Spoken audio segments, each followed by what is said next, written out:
El sol de agosto entraba despiadado por las ventanas del Museo de Historia Colonial de Guadalajara, iluminando los rostros preocupados del Comité de Restauración. Sentados alrededor de una mesa de caoba centenaria, 5 personas observaban en silencio las fotografías de una escalera monumental que parecía condenada al olvido. La pieza en cuestión no era una escalera cualquiera, era la escalera principal del Palacio de los Condes de Miravalle, construida en 1742 con maderas preciosas traídas desde Veracruz, Michoacán y Oaxaca. Durante casi 3 siglos había sido testigo de la historia de México. Por ella habían subido virreyes españoles, insurgentes independentistas, emperadores efímeros y presidentes revolucionarios. Pero ahora, después de décadas de abandono y 4 intentos fallidos de restauración por parte de los maestros de obra más reconocidos del occidente del país, la escalera estaba al borde del colapso total y el museo necesitaba tomar una decisión drástica: encontrar a alguien capaz de salvarla o demolerla definitivamente para evitar un accidente fatal. Antes de continuar la historia, por favor, ayude el canal suscribiéndose y dejando su like. Así vamos a conseguir continuar siempre trayendo más historias como esta para ustedes. El problema no era simple. La escalera tenía 3 tramos, 24 escalones en total, y medía casi 8 metros de altura desde el nivel del primer piso hasta el segundo. Estaba construida con una combinación extraordinaria de maderas. Los largueros principales eran de parota michoacana, una madera casi negra de densidad increíble, los escalones de cedro rojo veracruzano, los balaustres torneados de nogal oaxaqueño y el pasamanos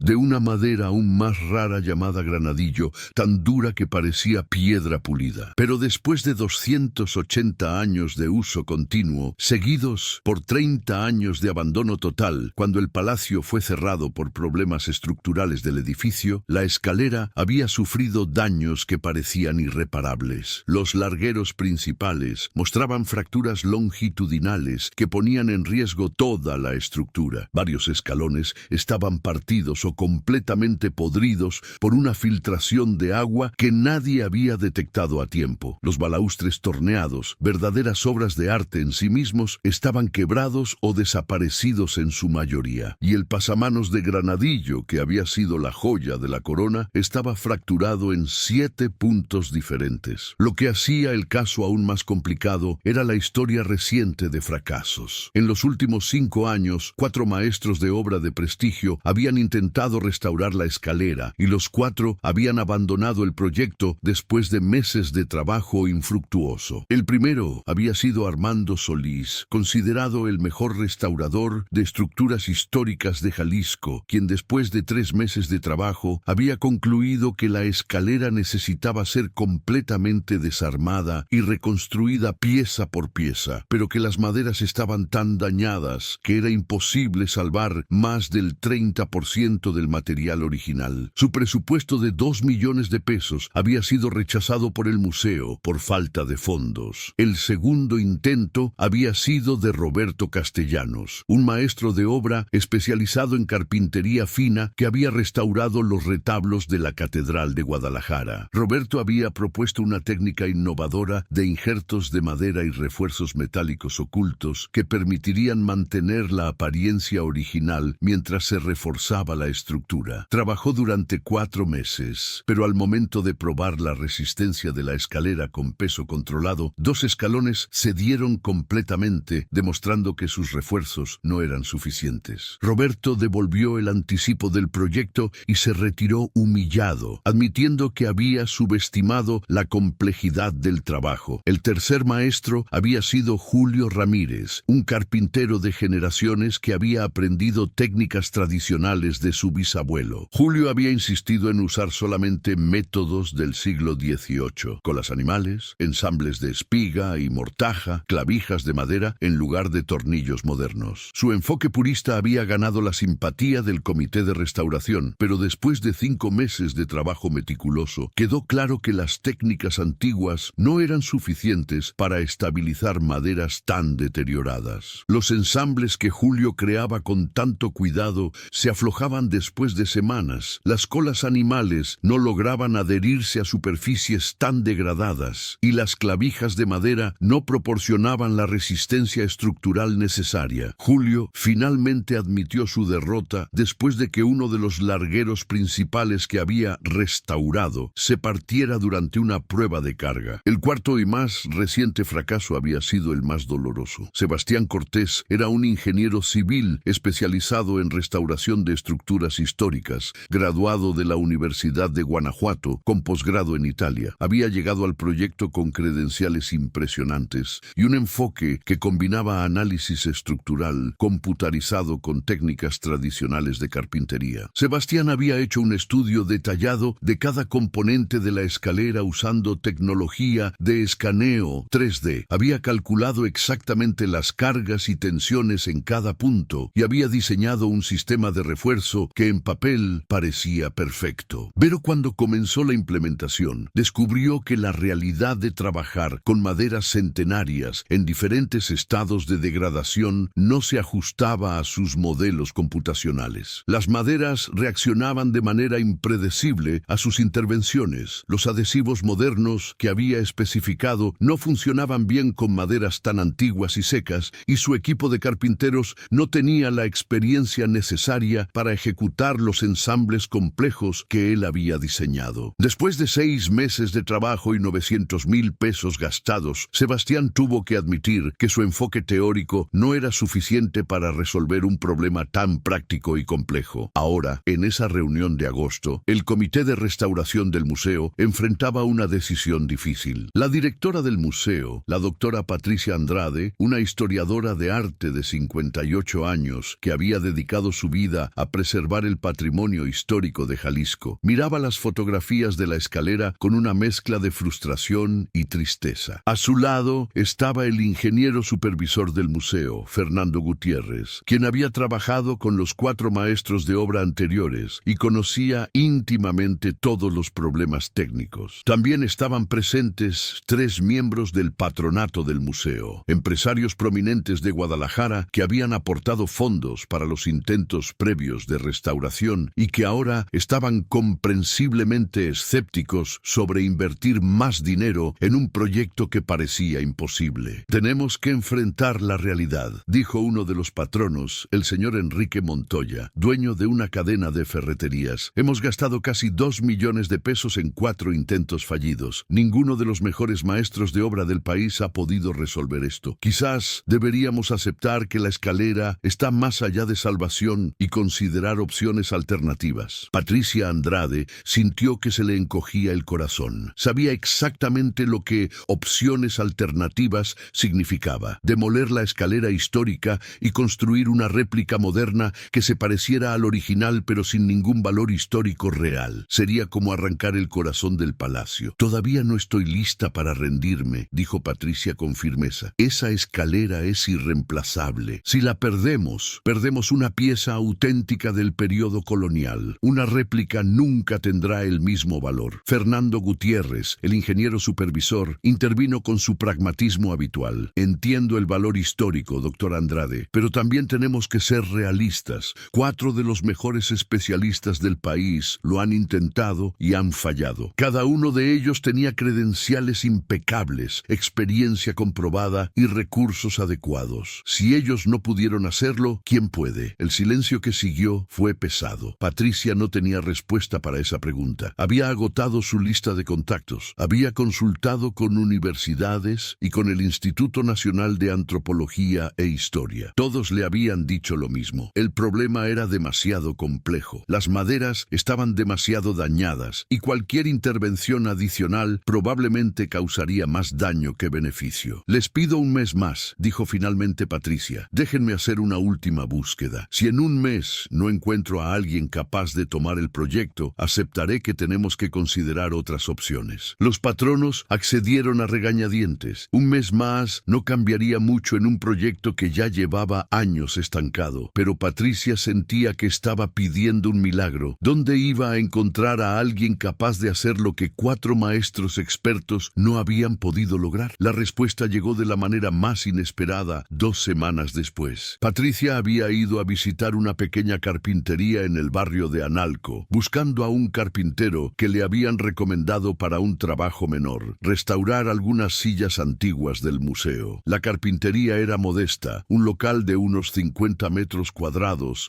en una calle secundaria, con un letrero descolorido que decía Carpintería San José, trabajos finos en madera. Cuando Patricia entró, encontró el taller impecablemente organizado y limpio, una rareza en carpinterías que generalmente estaban cubiertas de polvo de madera y herramientas desordenadas. Un hombre de unos 45 años estaba trabajando en un escritorio antiguo, aplicando lo que parecía ser algún tipo de tratamiento a la madera con movimientos precisos y deliberados. Era de estatura media, complexión fuerte como corresponde a alguien que trabaja físicamente, con cabello negro apenas comenzando a mostrar canas en las sienes y manos grandes pero sorprendentemente delicadas en sus movimientos. Vestía un overol de mezclilla limpio sobre una camisa a cuadros y tenía puestos lentes de seguridad que se quitó cuando notó la presencia de Patricia. «Buenos días, señora. ¿En qué puedo servirle?» Su voz era tranquila, educada, con el acento tapatío característico de Guadalajara. Patricia se presentó y explicó que venía por las sillas que necesitaban restauración. El carpintero, que se presentó como Francisco Vega, escuchó atentamente mientras ella describía el trabajo. «Son sillas del siglo XIX, estilo francés, con problemas en las juntas y el tapizado. Nada demasiado complejo, pero necesito a alguien que sepa trabajar con muebles antiguos sin dañarlos». Francisco asintió y le pidió ver fotografías de las sillas. Patricia le mostró las imágenes en su teléfono y observó cómo Francisco las examinaba con atención, haciendo zoom en detalles específicos, estudiando las juntas y los ensambles. «Son sillas bonitas, estilo Luis XV, si no me equivoco. El problema principal va a estar en desarmar las juntas sin dañar la madera original. Probablemente están pegadas con cola animal que se ha cristalizado con el tiempo. Va a requerir paciencia y vapor para ablandar la cola sin forzar nada». Patricia quedó impresionada por el análisis inmediato y preciso. «¿Cuánto tiempo necesitaría?» «Para 6 sillas. Calculando que voy a encontrar más problemas cuando las desarme, yo diría que 3 semanas trabajando con cuidado. Podría hacerlo más rápido, pero entonces correría el riesgo de dañar algo». La honestidad de Francisco, su estimación realista del tiempo necesario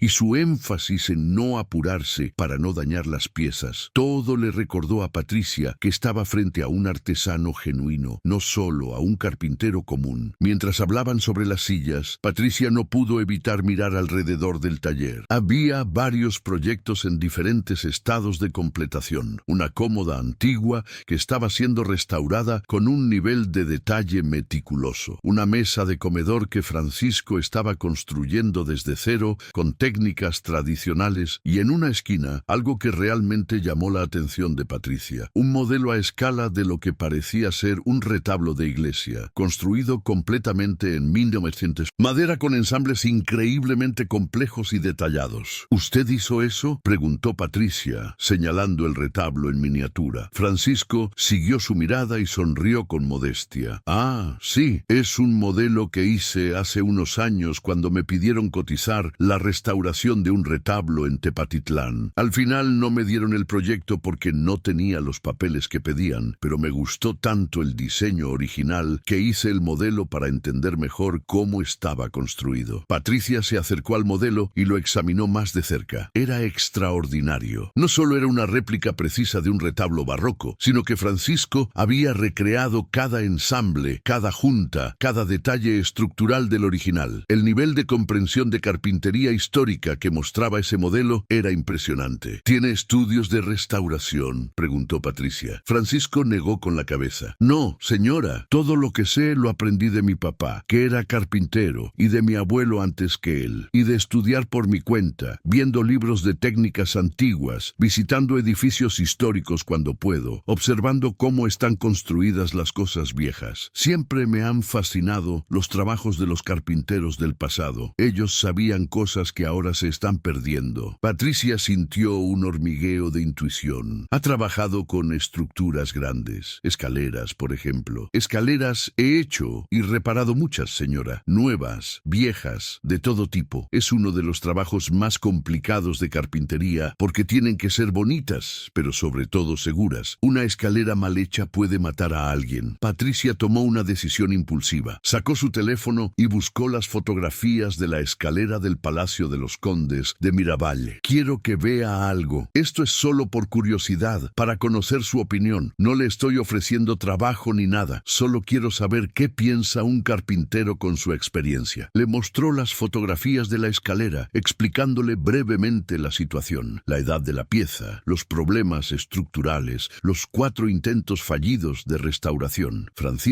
tomó el teléfono y comenzó a estudiar las imágenes con una intensidad que sorprendió a Patricia. No las miraba casualmente, las examinaba sistemáticamente, haciendo zoom en diferentes áreas, volviendo a imágenes anteriores para comparar detalles, murmurando ocasionalmente para sí mismo. Patricia observó que sus ojos se movían de manera metódica. Primero los largueros principales, luego los escalones, después los balaustres, finalmente el pasamanos. Era evidente que estaba haciendo un análisis estructural completo solo con las fotografías. Después de casi 10 minutos en silencio, Francisco finalmente habló. Es una pieza excepcional. Los carpinteros que la construyeron en el 700 eran verdaderos maestros. Mire nada más cómo están hechos los ensambles de los largueros con los escalones. Son ensambles de cola de Milano modificados para trabajar con el ángulo de la escalera, una técnica muy avanzada para esa época. Y los balaustres están torneados con un patrón que no es solo decorativo, sino que también distribuye las fuerzas de manera uniforme. Quienquiera que diseñó esto entendía no solo de carpintería, sino de ingeniería estructural antes de que existiera la ingeniería como tal. Patricia escuchaba fascinada. Francisco continuó. El problema principal que veo es que los largueros están fracturados longitudinalmente aquí y aquí, señaló en las fotografías. Eso pasó probablemente porque la madera se secó demasiado durante los años de abandono, perdió flexibilidad y después algún cambio de humedad causó que se agrietara. Estas fracturas no se pueden reparar con pegamento ni con injertos como habrán intentado, porque la tensión estructural va a seguir ahí y cualquier reparación superficial eventualmente va a fallar. Lo que se necesita es reforzar los largueros desde adentro, de manera que la fuerza se distribuya a lo largo de toda la pieza, no solo en el punto de la fractura. Los escalones rotos son otro problema, continuó Francisco, deslizando las fotografías. Algunos están podridos por agua. Esos hay que cambiar completos. No hay manera de salvarlos. Pero los que solo están partidos se pueden reparar con la técnica correcta. El secreto es que hay que entender cómo estaba trabajando la madera cuando se partió, hacia dónde corren las grietas, y usar eso a tu favor en lugar de pelear contra ello. Patricia sentía que su corazón latía más rápido. ¿Y los balaustres rotos o faltantes se pueden reproducir? Los que están rotos se pueden reparar si se hace con cuidado. Los que faltan hay que reproducirlos a mano, usando un torno de manera tradicional para que queden exactamente iguales a los originales. Eso es trabajo lento, pero no es imposible. Lo más complicado es el pasamanos de granadillo fracturado en varios puntos. Francisco amplió una fotografía del pasamanos. El granadillo es una madera extraordinariamente dura y densa, casi imposible de trabajar con herramientas normales. Se pone tan dura con el tiempo que prácticamente se convierte en piedra. Para reparar esas fracturas sin que se note, necesitaría usar una técnica que se llama empate invisible, donde se hacen cortes muy precisos en ángulo a través de la fractura. Se insertan piezas nuevas de granadillo cortadas exactamente al mismo ángulo y se pegan con resina epóxica mezclada con polvo de la misma madera. Si se hace bien, la reparación es prácticamente invisible y más fuerte que la madera original. Patricia estaba asombrada. En 10 minutos, este carpintero sin títulos universitarios,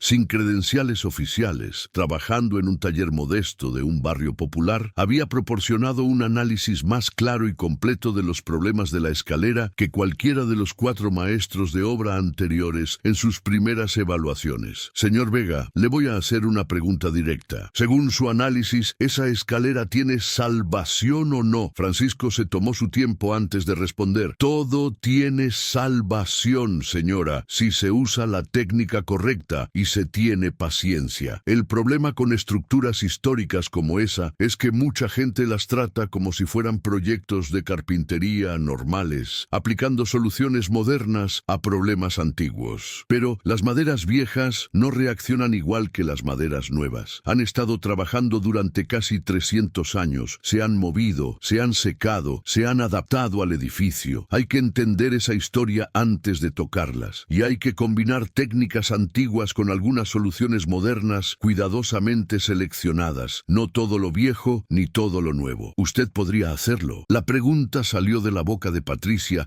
antes de que pudiera pensarla completamente. Francisco la miró con una mezcla de sorpresa y cautela. Señora, yo no quiero hacerme el sabiondo. Está claro que han trabajado en esa escalera personas con mucha más experiencia y estudios que yo. No puedo prometerle que yo sí voy a poder cuando ellos no pudieron. Pero basándose en lo que ha visto, usted lo intentaría. Señora, si me dieran oportunidad, claro que lo intentaría. Pero un proyecto así no es algo que se toma a la ligera. Necesitaría tiempo para evaluar cada pieza directamente, hacer pruebas de diferentes técnicas de reparación, probablemente cometer algunos errores y aprender de ellos. Y necesitaría que me dejaran trabajar a mi ritmo, sin presiones de tiempo, porque apurar un trabajo de restauración es la mejor manera de arruinarlo. Patricia tomó otra decisión impulsiva, algo muy fuera de lo común en ella. Señor Vega, ¿podría venir al museo mañana? Quiero que vea la escalera en persona, sin compromiso, solo para que la evalúe directamente y me diga si está dispuesto a intentarlo. Francisco aceptó sin dudarlo. Le dio sus datos de contacto a Patricia para que le enviara la dirección y el horario. Esa noche, Patricia tuvo dificultad para dormir. Por un lado, sentía una emoción que no había sentido en meses, la posibilidad, por remota que fuera, de que la escalera pudiera salvarse. Por otro lado, sabía que sería difícil convencer al comité del museo y a los patronos de darle una oportunidad a un carpintero desconocido después de 4 fracasos costosos con especialistas reconocidos. Pero algo en la manera como Francisco había analizado las fotografías, en su comprensión profunda de la carpintería histórica, en su honestidad sobre los desafíos y su falta de arrogancia, le decía que quizás, solo quizás, había encontrado a la persona correcta. Al día siguiente, Patricia llegó al museo a las 8 de la mañana. Francisco apareció puntualmente a las 9, como habían acordado. Vestía el mismo overol limpio, pero ahora llevaba una mochila al hombro que Patricia supuso contenía herramientas o instrumentos de medición. Lo guió a través de los pasillos del museo hasta llegar al Palacio de los Condes de Miravalle, una sección del museo que actualmente estaba cerrada al público por los problemas estructurales. Cuando llegaron a la escalera, Patricia observó la reacción de Francisco. Sus ojos se iluminaron de una manera que ella reconoció inmediatamente. Era la mirada de alguien que aprecia genuinamente la artesanía excepcional mezclada con la tristeza de ver algo hermoso en estado de deterioro. Francisco se acercó lentamente a la escalera, casi con reverencia, y comenzó su inspección sin decir una palabra. Durante la siguiente hora y media, Patricia observó en silencio mientras Francisco examinaba cada centímetro de la escalera. Sacó de su mochila una serie de herramientas simples pero reveladoras. Una linterna LED potente con la que iluminaba las grietas para ver su profundidad. Un cuchillo pequeño con el que hacía pruebas cuidadosas de la dureza de la madera en diferentes puntos. Un nivel de precisión con el que verificaba los ángulos y el aplomo de los largueros. Una cinta métrica con la que tomaba docenas de medidas. Y un cuaderno donde iba anotando observaciones detalladas y haciendo bocetos. Lo que más impresionó a Patricia fue la metodología sistemática de Francisco. No estaba haciendo una inspección casual, estaba realizando un análisis forense completo de la estructura. Comenzó por los cimientos, las vigas de piso donde se apoyaban los largueros principales. Verificó que estuvieran niveladas, que no tuvieran daño estructural, que los puntos de apoyo fueran sólidos. La base está bien, murmuró,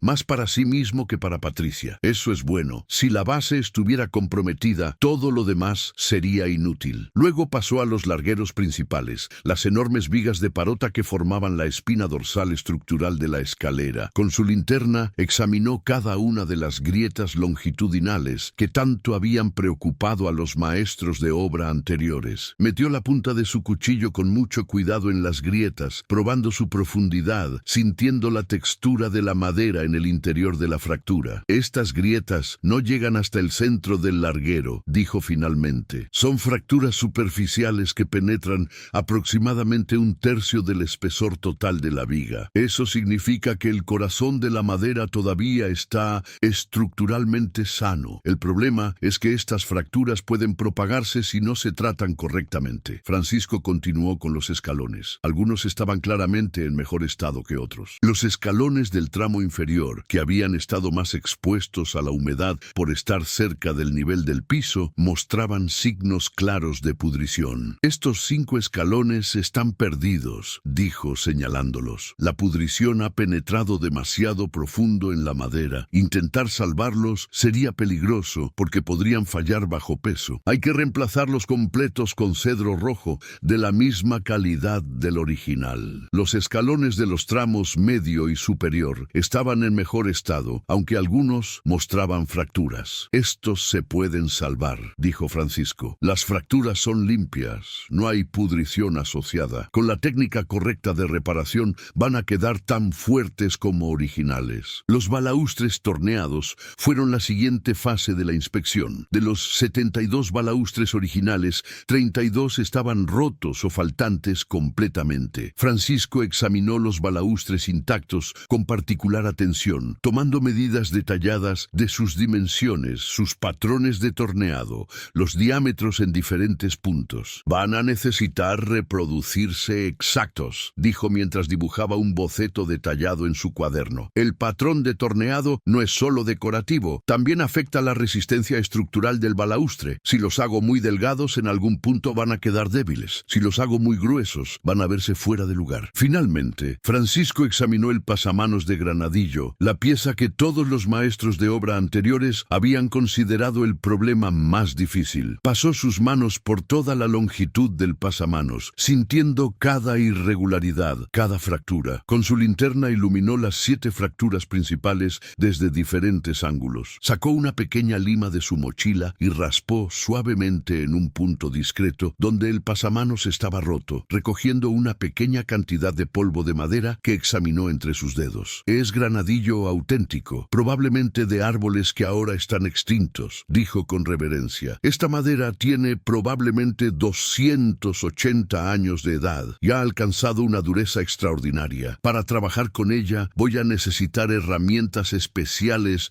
con puntas de carburo, porque el acero normal no va a cortar esta madera, solo se va a desgastar. Cuando Francisco terminó su inspección, se sentó en el último escalón del primer tramo, sacó su cuaderno y comenzó a escribir y dibujar con concentración intensa. Patricia lo dejó trabajar sin interrumpirlo. Después de 20 minutos, Francisco cerró su cuaderno y miró a Patricia con expresión seria. Señora Andrade, tengo buenas y malas noticias. Patricia sintió tensión en su estómago. Dígame, la mala noticia es que este proyecto va a ser más complicado de lo que pensaba anoche cuando vi las fotografías. Hay daños que no eran visibles en las imágenes, especialmente en los puntos donde los escalones se conectan con los largueros. Algunos de esos ensambles están completamente sueltos y van a necesitar ser desarmados, limpiados y vueltos a ensamblar correctamente. Eso va a requerir tiempo y muchísimo cuidado. La buena noticia es que, en mi opinión profesional, esta escalera tiene salvación completa. No va a quedar al 80% ni al 90%. Va a quedar al 100% funcional y estructuralmente sólida, y visualmente va a ser indistinguible del original, excepto para un experto que sepa exactamente dónde buscar las reparaciones. Patricia sintió esperanza mezclada con cautela. Los otros 4 maestros de obra también pensaron al principio que podían hacerlo. Francisco asintió con comprensión. Lo sé, señora. Usted me contó ayer que han intentado 4 veces y todas han fallado. No le voy a mentir. No sé exactamente qué fue lo que hicieron mal los otros maestros, pero basándome en mi inspección, puedo hacer una suposición educada. Creo que el problema ha sido el enfoque. Unos probablemente trataron de arreglarlo todo sin desarmar nada, aplicando parches y refuerzos desde afuera. Eso nunca va a funcionar con una estructura tan compleja y dañada como esta. Otros probablemente quisieron usar solo técnicas modernas, adhesivos industriales y refuerzos metálicos, sin entender que las maderas antiguas no reaccionan bien a materiales modernos. Y algunos probablemente insistieron en usar solo técnicas históricas del siglo XVIII 18, cuando la realidad es que hay algunos problemas que las técnicas antiguas simplemente no pueden resolver adecuadamente. ¿Y cuál sería su enfoque?, preguntó Patricia. Una combinación cuidadosa de lo mejor de ambos mundos, respondió Francisco. Usar técnicas tradicionales donde son apropiadas. Los ensambles de los escalones tienen que hacerse exactamente como se hicieron originalmente. Los balaustres tienen que tornearse a mano siguiendo los patrones originales. El tratamiento y acabado de la madera tiene que respetar los métodos históricos. Pero usar soluciones modernas donde realmente ayudan, resinas epóxicas de grado industrial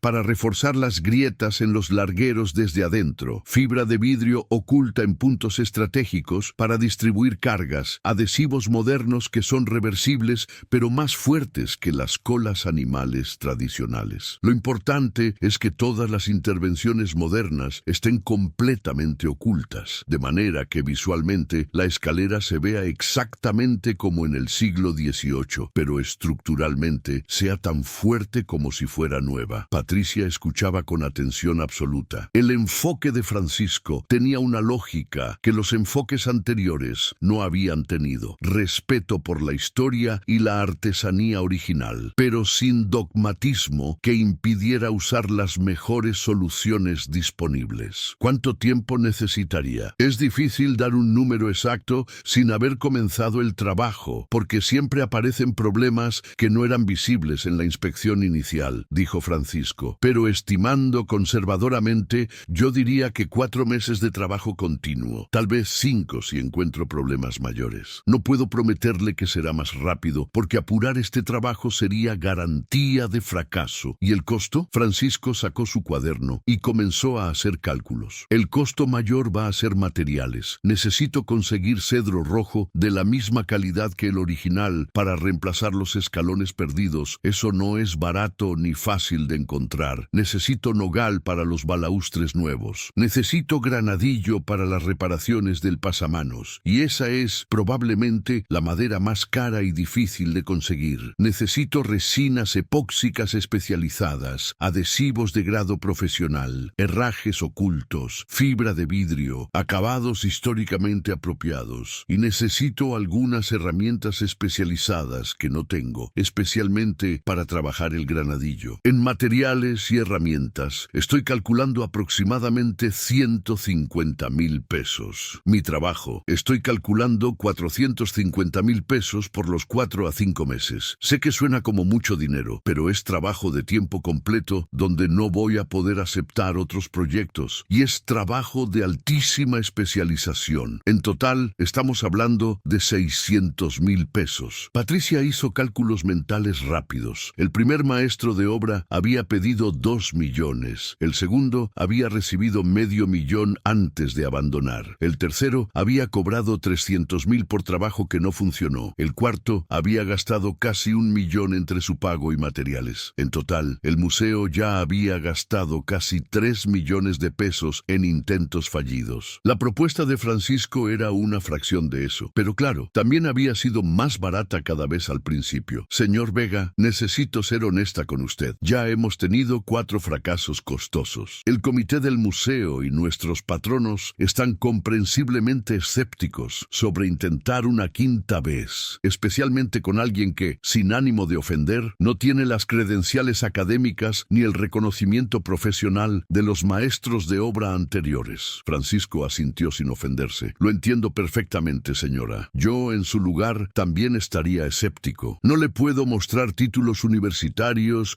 ni certificaciones oficiales. Lo único que puedo ofrecerle es mi trabajo. Si quiere, puedo hacer una prueba pequeña sin costo. Déjeme reparar uno de los balaustres rotos y uno de los escalones fracturados que no sean críticos para la estructura. Si el trabajo no la convence a usted y a sus expertos de que sé lo que estoy haciendo, no me debe nada y no hemos perdido nada. Si el trabajo la convence, entonces podemos hablar del proyecto completo. La oferta era razonable y generosa. Patricia no podía pensar en ninguna razón para no aceptarla. Está bien, voy a consultar con el comité, pero creo que puedo autorizar una prueba sin problema. ¿Cuánto tiempo necesitaría para hacer esas 2 reparaciones de prueba? 1 semana para el balaustre, otra semana para el escalón salón, 2 semanas en total trabajando aquí unas horas cada día. Perfecto, le confirmo en 2 días. Se dieron la mano y Francisco se fue. Patricia se quedó en el salón de la escalera durante largo rato, mirando la estructura dañada y tratando de decidir si estaba siendo racionalmente optimista o irracionalmente esperanzada. Decidió que no importaba. Después de 4 fracasos, un intento más no podía empeorar las cosas. 2 días después, Patricia convocó una reunión del comité para presentar la propuesta de Francisco. Como esperaba, la reacción inicial fue de escepticismo profundo. Un carpintero desconocido, sin títulos, trabajando en un taller pequeño, dijo el señor Montoya, el patrono de las ferreterías. Doctor Andrade, con todo respeto, esto suena a desesperación, no a un plan serio. Patricia había anticipado esa reacción. Señor Montoya, entiendo su escepticismo, pero les pido que consideren lo siguiente. Los 4 maestros de obra anteriores, con todos sus títulos y reconocimiento, fallaron porque todos abordaron el problema desde perspectivas que resultaron inadecuadas. Este carpintero tiene un enfoque diferente que combina respeto por las técnicas históricas con uso inteligente de soluciones modernas. Y lo más importante, está ofreciendo hacer una prueba sin costo. No estamos arriesgando nada. El ingeniero Fernando Gutiérrez, que había estado callado, habló por primera vez. En realidad, sí me interesa ver esa prueba. He revisado los bocetos y notas que el señor Vega dejó después de su inspección, y debo admitir que su análisis estructural es más detallado y preciso que los que me presentaron los maestros de obra anteriores. Al menos entiende exactamente dónde están los problemas. Eso no garantiza que pueda resolverlos, pero es un buen comienzo. La doctora Andrade presionó su ventaja. Les propongo esto. Autorizamos la prueba de 2 semanas. Si el resultado no nos convence completamente, abandonamos el proyecto de restauración y consideramos la opción de una réplica moderna. Si el resultado nos convence, le damos al señor Vega la oportunidad de hacer el proyecto completo, pero con supervisión cercana del ingeniero Gutiérrez en cada fase, y con la opción de cancelar el proyecto si en cualquier momento vemos que no está funcionando. Después de algo de debate, el comité aceptó. Patricia llamó a Francisco esa misma tarde para darle la noticia. Tiene su oportunidad, señor Vega. 2 semanas para demostrar lo que puede hacer. No la voy a decepcionar, señor Andrade. Francisco comenzó su prueba al lunes siguiente. Patricia y Fernando Gutiérrez estuvieron presentes el primer día para observar cómo trabajaba. Lo que vieron los impresionó desde el primer momento. Francisco llegó con una caja de herramientas profesional y una actitud de concentración absoluta. Su primer trabajo fue el balaustre roto. Era una pieza que se había partido en 2 lugares, aparentemente por un impacto directo de algo pesado. Los maestros de obra anteriores habían intentado pegarla simplemente con adhesivo, pero la reparación había fallado porque el balaustre no solo estaba partido, sino que también le faltaban pequeños fragmentos de madera en los puntos de fractura. Francisco comenzó limpiando meticulosamente las superficies de ambas fracturas, removiendo todo rastro de adhesivos anteriores que habían aplicado los otros carpinteros. Usó solventes suaves y herramientas de precisión para no dañar la madera. Luego, con paciencia extraordinaria, talló pequeñas piezas de nogal para llenar los huecos donde faltaban fragmentos, ajustándolas perfectamente al perfil torneado original del balaustre. Cada pieza de relleno le tomó horas de trabajo meticuloso con gubias y limas finas, pero cuando las terminó, encajaban tan perfectamente que era imposible distinguirlas del material original, excepto por el color ligeramente diferente de la madera nueva. Una vez que todos los fragmentos faltantes fueron reemplazados, Francisco procedió al ensamblaje. No usó simplemente adhesivo común. En lugar de eso, preparó una mezcla de resina epóxica mezclada con polvo de nogal que había recolectado del lijado de las piezas de relleno. Esta mezcla no solo proporcionaba una adhesión increíblemente fuerte, sino que también tenía el color exacto del nogal original, haciendo que las líneas de unión fueran prácticamente invisibles. Pero Francisco no se detuvo ahí. Usando un taladro de precisión y una broca finísima, hizo pequeños agujeros en ángulo a través de las fracturas e insertó clavijas de madera dura de un tipo llamado palo fierro que reforzaban las uniones desde adentro. Las clavijas fueron cortadas perfectamente al nivel de la superficie superficie y luego cubiertas con la mezcla de epóxica y polvo de madera, volviéndose completamente invisibles. El proceso completo tomó 3 días. Cuando Francisco terminó, el balaustre lucía exactamente como los balaustres intactos originales. Patricia lo examinó de cerca y literalmente no podía ver dónde habían estado las fracturas. Fernando Gutiérrez hizo pruebas de resistencia aplicando cargas controladas al balaustre y se mostró genuinamente sorprendido. Esta reparación es más fuerte que la madera original. Si el resto de la escalera hubiera sido construida con estas técnicas, nunca se habría dañado en primer lugar. Francisco sonrió. Las técnicas modernas, cuando se usan correctamente, son extraordinarias. El problema es saber dónde y cómo usarlas sin destruir la autenticidad histórica de la pieza. La segunda semana,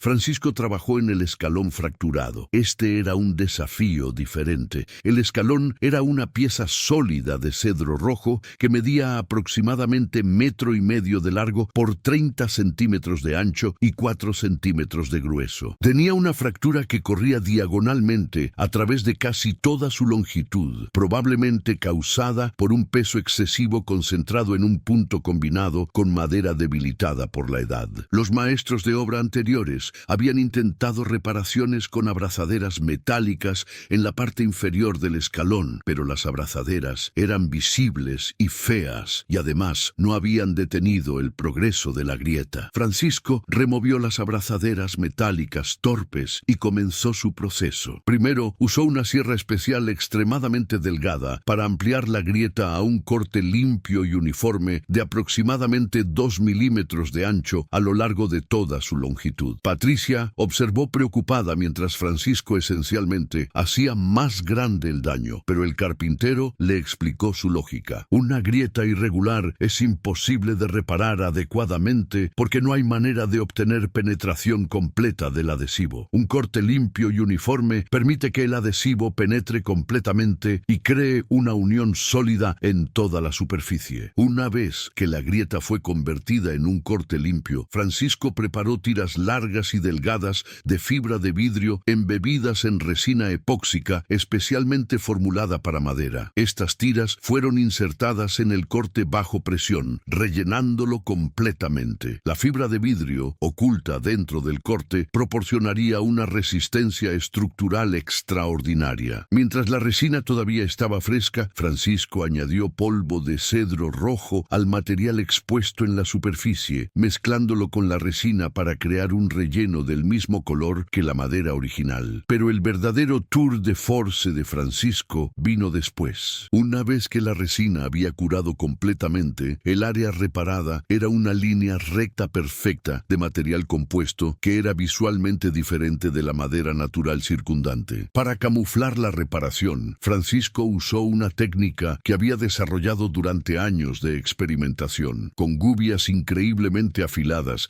y control manual extraordinario, talló la superficie del material curado para crear un patrón de vetas artificiales que coincidiera exactamente con las vetas de la madera natural adyacente. Era como falsificar la firma de la naturaleza. Le tomó 2 días completos de trabajo tedioso, tallando líneas finísimas que imitaban perfectamente las vetas del cedro, pero cuando terminó, incluso mirando el escalón desde centímetros de distancia, era imposible detectar dónde terminaba la madera real y comenzaba la reparación. El paso final fue aplicar un acabado que coincidiera con el acabado original del escalón. Francisco preparó una mezcla de aceites y ceras naturales basándose en recetas históricas del siglo XVIII y la aplicó cuidadosamente a toda la superficie del escalón, no solo al área reparada. El resultado final fue mágico, un escalón que lucía completamente original,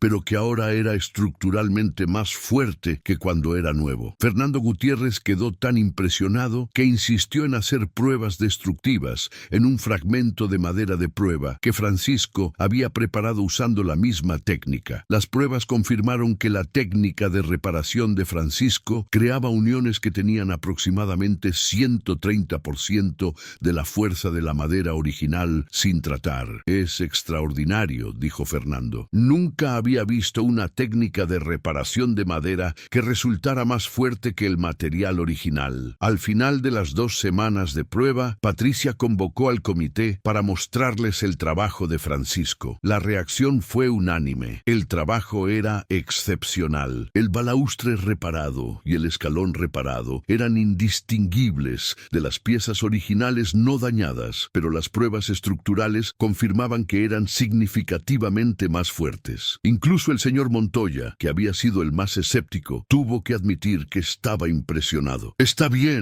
le doy mi voto para el proyecto completo, pero con condiciones. Supervisión continua del ingeniero Gutiérrez, reportes semanales de progreso al comité y la autoridad de cancelar el proyecto si en cualquier momento vemos que no está progresando adecuadamente. Patricia aceptó las condiciones inmediatamente. Esa tarde llamó a Francisco para darle la noticia. Tiene el proyecto, señor Vega. El comité aprobó su propuesta completa. La voz de Francisco por teléfono temblaba ligeramente de emoción. Gracias, señora Andrade. Gracias por darme esta oportunidad. Voy a restaurar esa escalera como si fuera para mi propia familia. Francisco comenzó el proyecto completo 2 semanas después, tiempo que usó para adquirir los materiales necesarios y algunas herramientas especializadas adicionales. El museo preparó un espacio de trabajo adyacente a la escalera donde Francisco pudiera mantener sus herramientas, materiales y trabajar en las piezas que necesitaban ser removidas de la estructura principal. El proyecto fue dividido en fases lógicas que Francisco había planeado meticulosamente. Fase 1 serían los largueros principales, la espina dorsal estructural de toda la escalera. Fase 2 serían los escalones. Fase 3, los balaustres. Y fase 4, el pasamanos de granadillo. Cada fase tenía que completarse perfectamente antes de pasar a la siguiente, porque todas dependían unas de otras. La fase 1 comenzó con un trabajo que requería coraje técnico extraordinario. Francisco tuvo que desmontar temporalmente algunos de los escalones para poder acceder completamente a los largueros principales desde todos los ángulos. Era un riesgo calculado, porque cualquier error en el desmontaje podría causar colapso de la estructura completa, pero era necesario para poder hacer las reparaciones profundas que los largueros necesitaban. Francisco instaló primero un sistema elaborado de apoyos temporales usando gatos hidráulicos y vigas de acero que sostenían el peso de la escalera desde abajo, permitiendo que los componentes principales se movieran ligeramente sin causar colapso total. Fernando Gutiérrez supervisó personalmente esta fase, verificando todos los cálculos de carga y asegurándose de que el sistema de apoyo temporal fuera seguro. Con los apoyos temporales en su lugar y algunos escalones removidos, Francisco pudo finalmente acceder a las fracturas en los largueros principales. Su técnica para repararlas fue innovadora y hermosa en su simplicidad. Primero, amplió cada fractura usando una sierra especial, convirtiéndolas en ranuras limpias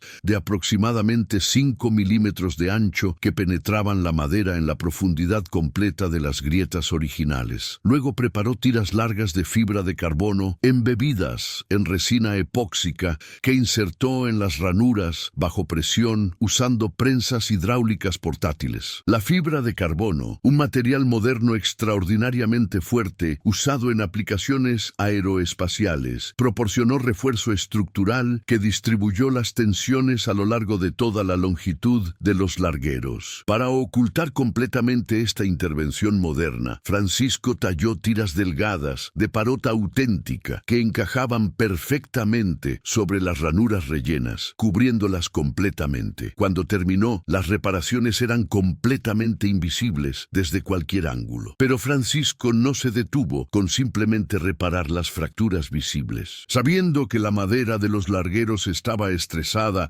por casi 3 siglos de carga continua, aplicó un tratamiento consolidante a toda la superficie de la madera usando un compuesto especializado que penetraba profundamente en los poros de la madera, fortaleciendo las fibras desde adentro sin cambiar visualmente la apariencia de la superficie. Este tratamiento, desarrollado originalmente para conservación de artefactos arqueológicos de madera, aumentaba la resistencia de la madera a futuros daños por humedad y estrés mecánico. La fase 1 tomó 6 semanas completas de trabajo meticuloso. Al final, los largueros principales principales estaban estructuralmente más fuertes que cuando la escalera fue construida originalmente en 1742, pero visualmente eran indistinguibles de su condición histórica. La fase 2, los escalones, presentó desafíos diferentes. Como Francisco había identificado en su inspección inicial, 5 escalones del tramo inferior necesitaban ser reemplazados completamente porque la pudrición había penetrado demasiado profundo en la madera. Encontrar cedro rojo de la misma calidad que el cedro original del siglo XVIII fue un desafío significativo. Francisco pasó 2 semanas visitando depósitos de maderas nobles en toda la región del Bajío hasta que finalmente encontró en Morelia vigas antiguas de cedro rojo que habían sido salvadas de la demolición de una casa colonial. Estas vigas tenían aproximadamente 150 años de edad, no los 280 de los escalones originales, pero eran de calidad comparable y ya habían pasado por más de un siglo de secado y estabilización, lo que las hacía ideales para el propósito. Francisco compró las vigas completas a precio considerable y las transportó personalmente a Guadalajara. La fabricación de los escalones de reemplazo fue un ejercicio de precisión extrema. Francisco midió cada escalón original existente y descubrió algo fascinante. Ninguno de los escalones era exactamente igual a los otros. Las variaciones eran sutiles, a veces solo 2 o 3 milímetros de diferencia en dimensiones, pero estaban ahí. Los carpinteros del siglo XVIII habían ajustado cada escalón individualmente para compensar las irregularidades naturales de la construcción y la madera. Para mantener esta autenticidad, Francisco no hizo escalones idénticos usando plantillas. En lugar de eso, midió cuidadosamente los espacios exactos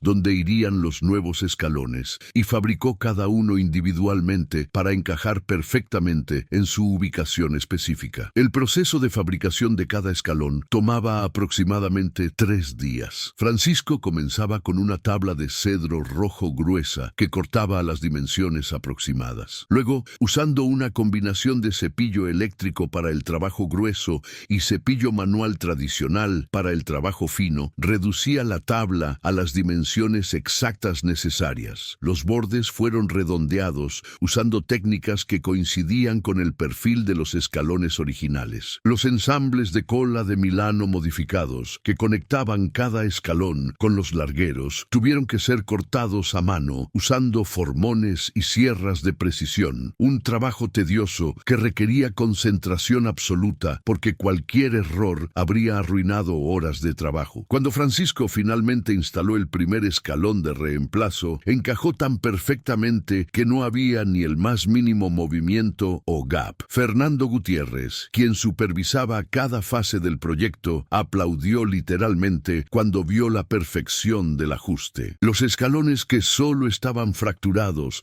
pero no podridos, fueron reparados usando la técnica que Francisco había demostrado durante su prueba de 2 semanas. Cada reparación tomaba aproximadamente 1 semana de trabajo porque Francisco no solo reparaba la fractura visible, sino que también revisaba exhaustivamente cada escalón en busca de grietas incipientes no visibles que pudieran convertirse en problemas futuros. Usando su técnica de ranuras limpias, rellenas con fibra de vidrio y resina, seguido por tallado de vetas artificiales para camuflar la reparación, Francisco convirtió escalones dañados en componentes estructuralmente superiores que se veían completamente originales. La fase 2 tomó 10 semanas completas. Al finalizar, todos los 24 escalones de la escalera estaban en condición perfecta, capaces de soportar cargas muy superiores a las que enfrentarían en uso normal del museo, pero manteniendo completamente su apariencia histórica. La fase 3, los balaustres, fue probablemente la fase más visible del proyecto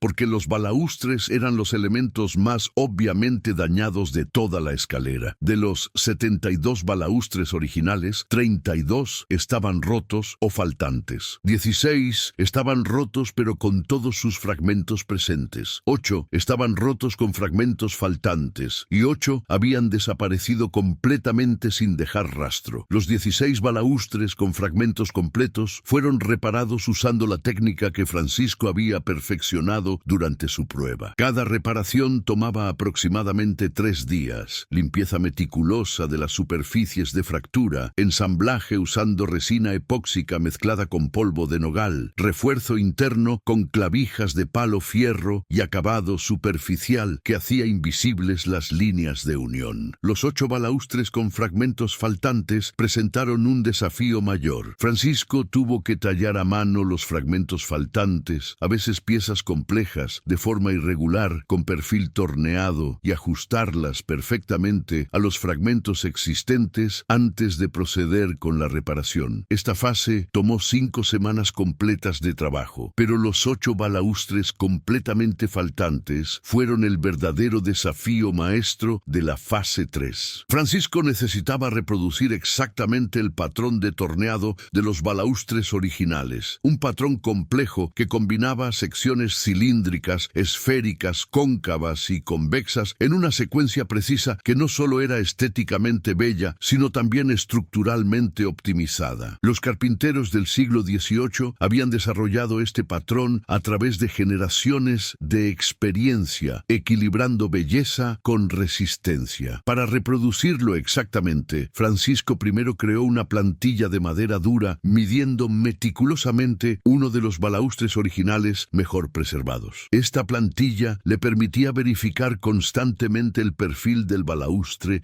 mientras lo torneaba, asegurándose de que cada sección tuviera exactamente las dimensiones correctas. El torneado en sí fue un ejercicio de maestría técnica. Francisco había comprado madera de nogal oaxaqueño de la mejor calidad que pudo encontrar, seleccionando personalmente cada pieza para asegurar que las vetas fueran similares a las de los balaustres originales. Usando un torno tradicional accionado por motor eléctrico pero con control completamente manual, Francisco comenzó a reproducir los balaustres uno por uno. Cada uno tomaba aproximadamente 2 días completos de trabajo. Un día para el torneado básico que creaba las formas principales y otro día para el refinamiento detallado usando gubias de diferentes formas y papel de lija progresivamente más fino hasta lograr una superficie perfectamente pulida. Patricia visitaba el taller diariamente durante esta fase, fascinada por ver cómo bloques rectangulares de nogal se transformaban gradualmente en réplicas perfectas de los balaustres del siglo XVIII. Es como ver a alguien viajar en el tiempo, comentó un día. Está literalmente recreando el trabajo de carpinteros que murieron hace 200 años. Francisco sonrió mientras trabajaba, sus manos guiando las gubias con movimientos precisos aprendidos de décadas de práctica. No es viajar en el tiempo, señora. Es conversar con ellos a través de los siglos. Ellos me dejaron los ejemplos y yo estoy aprendiendo de su sabiduría. Cuando Francisco terminó el 8º y último balaustre de reemplazo, lo colocó junto a uno de los balaustres originales para comparación. Patricia, Fernando Gutiérrez y varios miembros del comité del museo estaban presentes, incluso bajo iluminación intensa y examen cercano. Era imposible distinguir cuál era el original del siglo XVIII y cuál era la reproducción moderna. Son gemelos idénticos, dijo Fernando con admiración. Si no supiéramos cuál acabó de hacer, no podríamos distinguirlos. La fase 3 había tomado 12 semanas completas. Todos los 72 balaustres de la escalera estaban ahora en condición perfecta, una combinación de piezas originales cuidadosamente restauradas y reproducciones magistrales que eran indistinguibles de los originales. Finalmente llegó la fase 4, el pasamanos de granadillo, la pieza que todos los maestros de obra anteriores habían considerado el problema más difícil y que algunos habían declarado imposible de reparar adecuadamente. El granadillo es una madera extraordinaria, probablemente la más dura de todas las maderas mesoamericanas tradicionales. Con edad se vuelve casi tan dura como el metal, muy difícil de trabajar incluso con herramientas modernas, pero con un color marrón rojizo profundo y una textura tan suave al pulirse que parece piedra preciosa. El pasamanos de la escalera del Palacio de los Condes de Mirabal era una pieza continua de granadillo que medía aproximadamente 15 metros de longitud, siguiendo los 3 tramos de la escalera, con 7 fracturas principales en diferentes puntos. Para reparar estas fracturas, Francisco necesitaba daba acceso a granadillo de calidad comparable al original. Encontrarlo fue un desafío mayor de lo que había anticipado. El granadillo auténtico es ahora una especie protegida en México, imposible de obtener comercialmente de árboles vivos. Francisco pasó 3 semanas buscando antes de finalmente encontrar un depósito especializado en Ciudad de México que tenía varios tablones de granadillo antiguo salvados de una casa colonial que había sido demolida en los años 70. Los tablones habían estado almacenados durante 50 años, completamente secos y estabilizados, perfectos para el propósito de Francisco. Los compró completos, aunque el costo casi agotó su presupuesto para materiales. La técnica que Francisco había descrito durante su inspección inicial para reparar las fracturas del pasamanos era la más compleja de todo el proyecto. Se basaba en un principio llamado empate invisible, que había sido desarrollado originalmente por ebanistas japoneses, pero que Francisco había adaptado y perfeccionado para trabajar con maderas mesoamericanas extraordinariamente duras. El proceso comenzaba con hacer cortes precisos a través de cada fractura en un ángulo específico, generalmente entre 20 y 30 grados, dependiendo de la orientación de las vetas de la madera circundante. Estos cortes tenían que ser absolutamente rectos y suaves, lo cual era un desafío considerable trabajando con madera tan dura que literalmente desgastaba las sierras convencionales. Francisco usó sierras con dientes de carburo de tungsteno y las reemplazó frecuentemente porque se desafilaban rápidamente. Cada corte tomaba horas de trabajo cuidadoso porque cualquier desviación del ángulo perfecto habría arruinado la técnica completa. Una vez que los cortes estaban hechos a través de la fractura, Francisco tallaba piezas de inserción del granadillo nuevo, cortándolas exactamente al mismo ángulo que los cortes en el pasamanos original. Estas piezas de inserción tenían que encajar tan perfectamente en los cortes que no hubiera espacio visible entre la pieza nueva y la madera original. Lograr este ajuste perfecto requería tallar las piezas de inserción con tolerancias de menos de medio milímetro, un trabajo que Francisco hacía usando gubias de carburo extremadamente afiladas y verificación constante con calibradores de precisión. Cada pieza de inserción tomaba 2 o 3 días de trabajo meticuloso antes de estar lista. Cuando una pieza de inserción finalmente encajaba perfectamente, Francisco la pegaba en su lugar usando resina epóxica mezclada con polvo de granadillo, la misma técnica que había usado en otras reparaciones. Pero con el pasamanos había un desafío adicional. Las piezas de inserción tenían que integrarse no solo estructuralmente, sino también visualmente con la madera original que tenía casi 300 años de oxidación y cambio de color. Para lograr esto, Francisco desarrolló una técnica de teñido en múltiples capas, usando tintes naturales que aplicaba en concentraciones progresivamente mayores a las piezas nuevas de granadillo, ajustando gradualmente su color para coincidir exactamente con el del granadillo antiguo adyacente. Era un proceso de prueba y error que requería paciencia infinita, pero Francisco tenía ambas cualidades en abundancia. Cuando finalmente terminaba una reparación completa en el pasamanos, la línea de unión entre la madera antigua y la pieza de inserción nueva era literalmente invisible,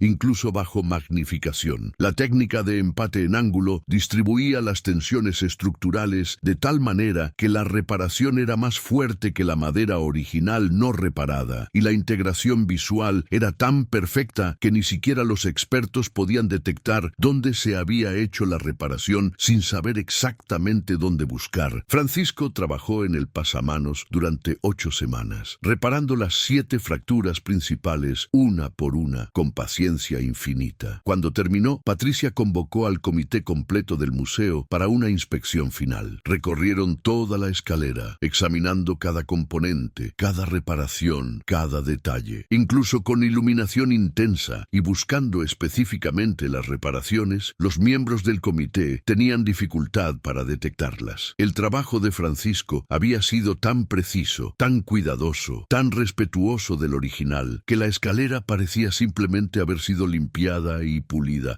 no completamente restaurada y reforzada. «Es extraordinario», dijo finalmente la doctora Andrade. «Parece que acaba de ser construida, pero al mismo tiempo se siente completamente auténtica, como si nunca nunca hubiera sido tocada. Fernando Gutiérrez hizo la prueba definitiva, las pruebas de carga estructural. Usando pesos calibrados y equipo especializado, aplicó cargas progresivamente mayores a diferentes partes de la escalera, midiendo la deflexión y el estrés estructural. Los resultados superaron todas las expectativas. La escalera restaurada podía soportar cargas aproximadamente 40% mayores que las especificadas en los códigos de construcción modernos para escaleras de uso público. Estructuralmente, era más fuerte que una escalera nueva construida con estándares contemporáneos. Es simplemente perfecto, dijo Fernando. No hay otra palabra para describir este trabajo. El proyecto completo había tomado 36 semanas, aproximadamente 8 meses, un poco más de los 4 a 5 meses que Francisco había estimado originalmente, pero dentro de lo razonable, dado la complejidad descubierta durante el trabajo. El costo final había sido 650,000 pesos, ligeramente por encima del presupuesto original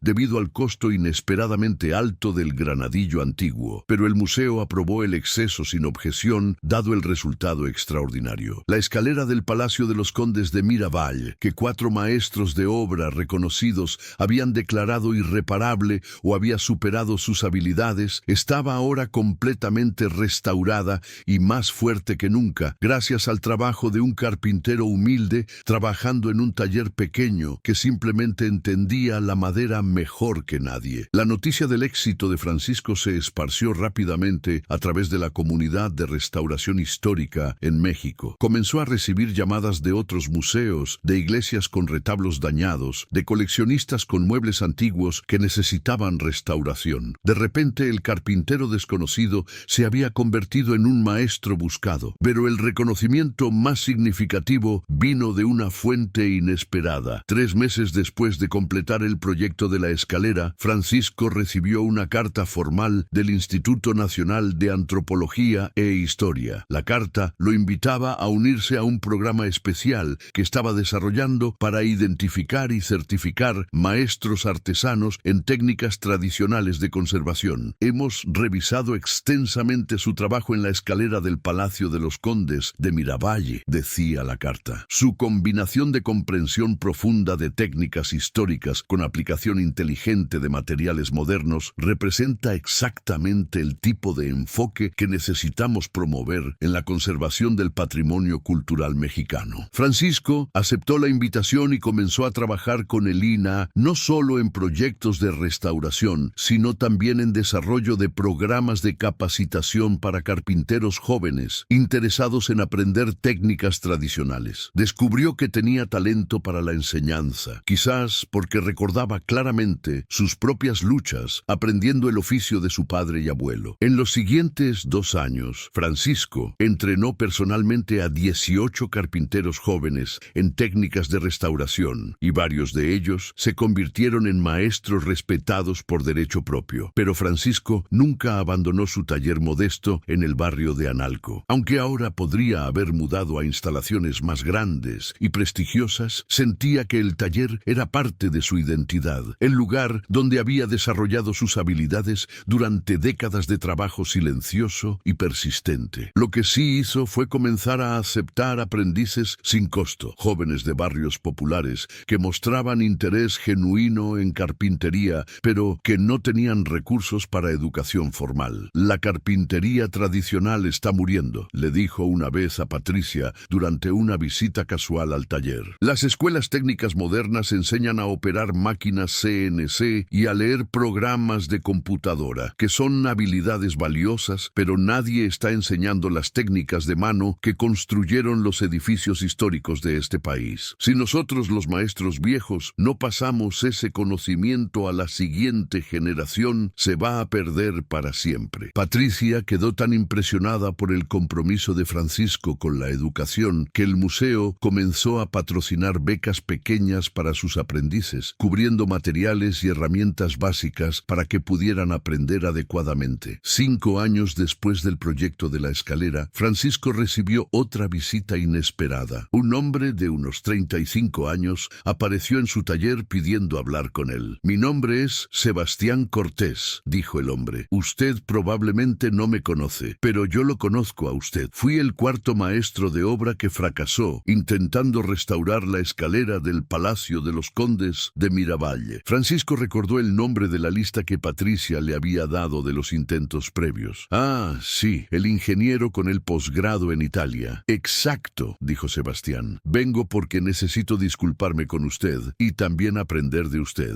Francisco estaba confundido. ¿Disculparse? ¿Ah, por qué? Porque cuando me enteré de que el museo le había dado el proyecto a usted después de que yo fallé, me sentí ofendido. Pensé que era ridículo que un carpintero sin títulos universitarios intentara lo que yo no había podido lograr. Dije cosas no muy amables sobre usted a colegas. Básicamente que el museo estaba tirando dinero a la basura. Luego vi el resultado de su trabajo y me quedé completamente humillado. No solo hizo usted lo que yo no pude hacer, lo hizo mejor de lo que yo había imaginado posible. Francisco escuchaba sin decir nada. Sebastián continuó. Pasé los últimos 3 años estudiando su trabajo. He leído todo lo que se ha escrito sobre su técnica de restauración. He visitado la escalera docenas de veces para examinar sus reparaciones. He intentado reproducir algunas de sus técnicas en proyectos pequeños. Y finalmente entiendo dónde me equivoqué. ¿Y dónde fue eso?, preguntó Francisco con curiosidad genuina. Confiaba demasiado en la teoría y no suficiente en la comprensión práctica del material. Mis modelos computacionales me decían que mi enfoque debería funcionar, pero no funcionó porque la madera real no se comporta exactamente como predicen los modelos. Usted tiene algo que ninguna educación universitaria puede enseñar, una comprensión intuitiva de cómo se comporta la madera, ganada a través de décadas de trabajar con ella directamente. Yo estaba intentando imponer mis teorías sobre la madera. Usted estaba escuchando lo que la madera le decía y respondiendo apropiadamente. Francisco asintió pensativamente. La teoría es importante,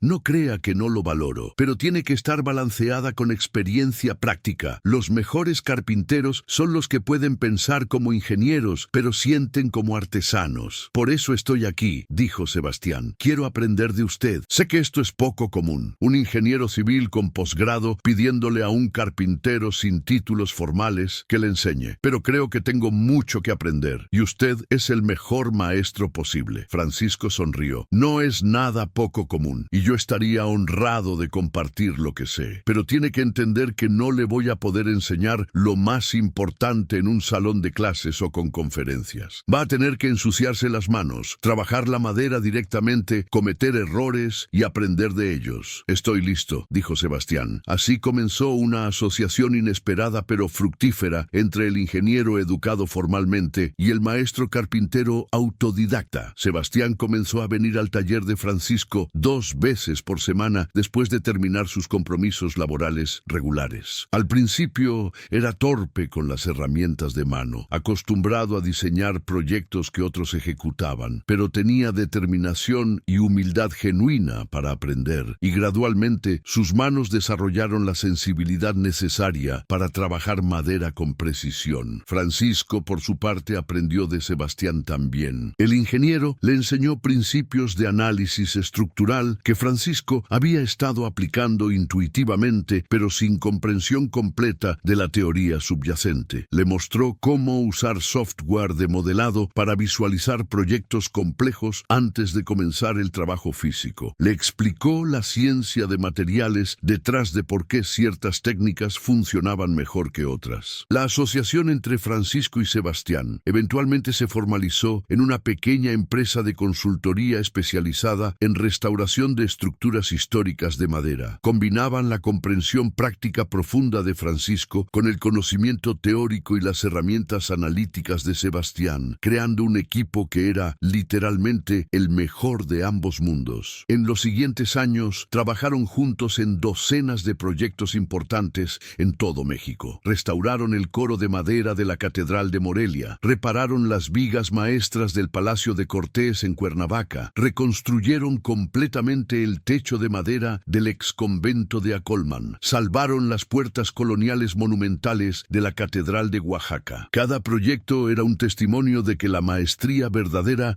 viene de combinar conocimiento teórico con habilidad práctica y que el respeto mutuo entre diferentes tipos de experiencia crea mejores resultados resultados que la arrogancia de cualquiera de los dos extremos. Pero de todos sus proyectos, Francisco siempre consideraba la escalera del Palacio de los Condes de Miravalle como su obra maestra. No solo porque fue técnicamente el más desafiante, sino porque representaba algo más profundo, la prueba de que el conocimiento verdadero no está necesariamente en los títulos o reconocimientos formales, sino en la comprensión profunda del material, el respeto por las técnicas del pasado, la humildad para aprender constantemente y la paciencia infinita que requiere hacer cualquier trabajo realmente bien. 10 años después de completar ese proyecto, Francisco, ahora en sus 50 y tantos años, todavía visitaba la escalera ocasionalmente. Le gustaba pararse al pie de la estructura monumental y recordar cada fase del trabajo, cada desafío que había superado, cada técnica que había aplicado. Sabía que esa escalera probablemente duraría otros 300 años, llevando a generaciones futuras de visitantes a través de su ascenso elegante, silenciosamente cumpliendo su propósito sin que nadie supiera la historia completa de cómo había sido salvada del colapso por la habilidad y determinación de un carpintero humilde que simplemente se negó a aceptar que algo hecho por manos humanas no podría ser reparado por manos humanas. Y cada vez que un nuevo estudiante venía a su taller buscando aprender el oficio de carpintería fina, Francisco les contaba la historia de la escalera, no para presumir de su logro, sino para enseñarles la lección más importante de todas, que el trabajo bien hecho no requiere necesariamente credenciales impresionantes o herramientas costosas, sino paciencia infinita, respeto profundo por el material, disposición constante para aprender y, sobre todo, amor genuino por el oficio que convierte el trabajo ordinario en arte extraordinario que trasciende los siglos.